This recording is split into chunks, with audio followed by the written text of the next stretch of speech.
The Pixel 8 Pro, after about a day and a half now of usage. Full disclosure, Google was nice enough to send this along, but as you've known, if you've watched the channel over the last couple of years, that doesn't exactly save them. I will say this, I overall like the Google Pixel 8 Pro. I like it a lot.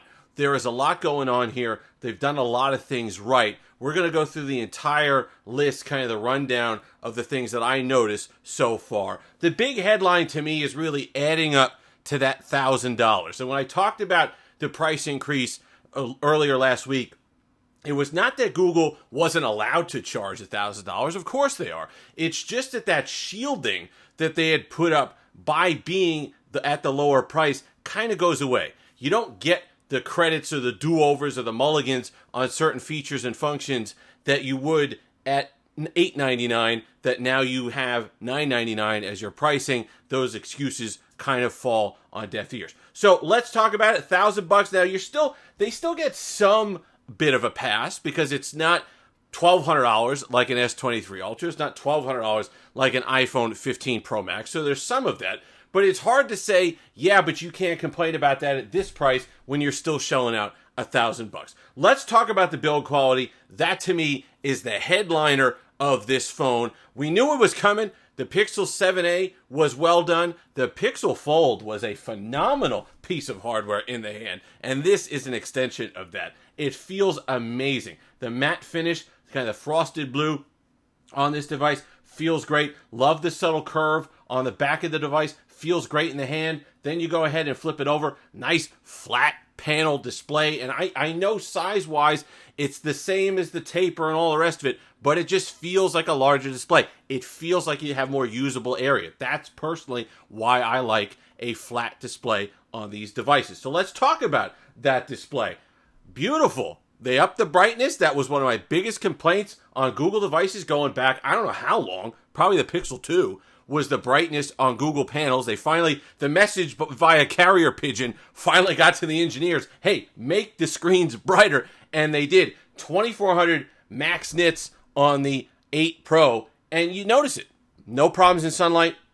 Really good. This is the first Google Pixel phone that I don't have to run at max brightness in order to get comparable performance to the other flagships. That to me is a big improvement because it was annoying to have to run it at 100% all the time. Doesn't help the batteries, a lot of things that go into that, but it's nice to see a representative panel on a Google Pixel device. Saturated as well, really nice. You could go in, change the functions there, you can make a cool tone or whatever you need to do. So those are things that you can look at.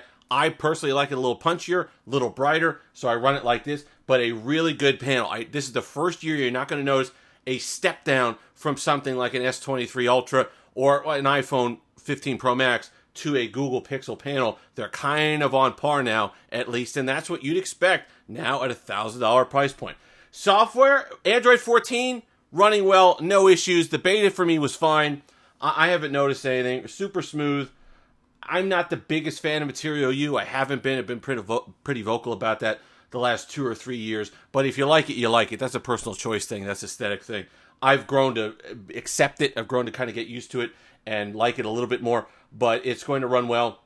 And it's something that's definitely not a detraction this time. And the one thing that I have to highlight, and it's mostly a software thing, could partially be a hardware thing.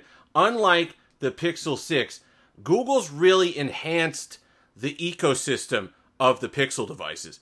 It's not necessarily just this device because they got the Pixel Watch 2, all these things. Swapping over from my Pixel 7a to this was seamless using that system where you basically scan the QR code and it brings over all your data and your accounts and your apps and things like that.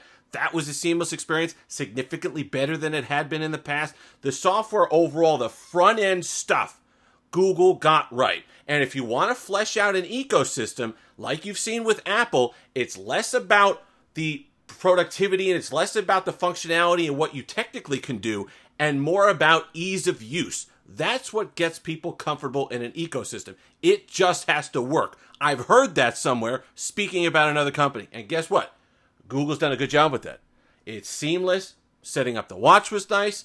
Switching over my apps was nice. The front end stuff, the fingerprint sensor works, face unlock works. There's a lot of things going on here that are moving in the right direction and really positives. They got a lot more to add. There's a lot of still to be coming features that they left off of this device that are supposedly coming. The temperature sensor, don't even buy.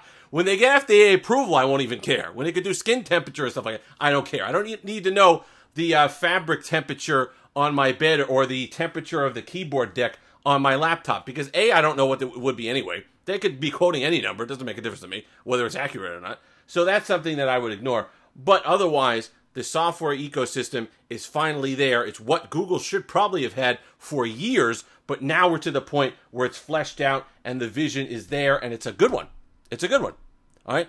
Credit where credit is due. Google's put together a good Android ecosystem that can maybe not rival the Apple one just yet, but you at least have to stop and pause. If you're an Android user and you want that full-on experience of the watch, of the tablets, of the home stuff, you're going to have to look at Google now because they got something going on there. Then you add in the 7 years of software support.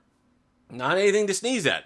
That's a big deal. First of its kind on the Android side. You've seen it before on the Apple side. People say, well, why does Apple get so much credit for 7 years, but Google people just kind of sneeze at the fact that they're doing 7 years of software support? Well, let me tell you why. We've seen it on the Apple side. I've seen my iPhone 4 working in 2017, okay? So those are the things. No one's saying that Google shouldn't get credit. They should. We just haven't seen how that optimization looks yet like we have on the Apple side. So that's a known commodity on the Apple side. It's an unknown over here. That's not to say that they won't do it. That's not to say they won't do a good job. That's part of the reason why you go to your own chip, or at least mostly your own chip. I understand it's based off of Exynos, but they do enough tweaking and they do enough customization that it makes sense for them that now they can really hone in on the optimizations and keep these phones running well and performing well into the future. That's the point of something like that. Differentiation between features and support. Huawei with those Kirin processors would support those phones for years. That's what you get. Apple, same thing with M2 and all the rest of the A17 monitor. That's what you get by doing that. So it's smart that Google has stayed on that course. Battery life needed to improve. First day wasn't great. Second day is getting better. I know everybody's going to scream at me about the adaptive battery. So I'm going to leave that. I'm not going to eat their lunch right now on the battery. It's gotten better. I'm going to give it that Google week that Google devices need as opposed to other. I'm going to give it that time. I'm going to see what it does, but I think it can get to my magic 6 hour mark. If it gets to that, then the rest kind of melts away. But overall, let me tell you something. If that battery life comes in, just in the very early days, we're talking, 36 hours of usage, I'm really liking this phone. This has the potential to be my favorite Android device. All because of the build, because of the look, because of the feel, the performance, the entire package. And so if you're asking me right now, early on, if this is worth $999, I'm going to have to go with yes. They're allowed to charge that. They don't get the shielding or the special treatment that they would at a cheaper price. But so far, it seems that they don't need that shielding. And that little itty-bitty break that they get for being $200 less than the competition is more than enough to make up the spread. And so I am really we're going to do camera stuff. Obviously, Google's camera stuff is camera stuff. We're going to do a full-on comparison of the 5x zooms on both the iPhone 15 Pro Max and the Google Pixel 8 Pro coming up later this week. So look forward to that. But so far, so good. Link to order will be in the description. It does help the channel. If you've made it this far, like, comment, subscribe, all that fun stuff. Until next time, have that Steelicious day.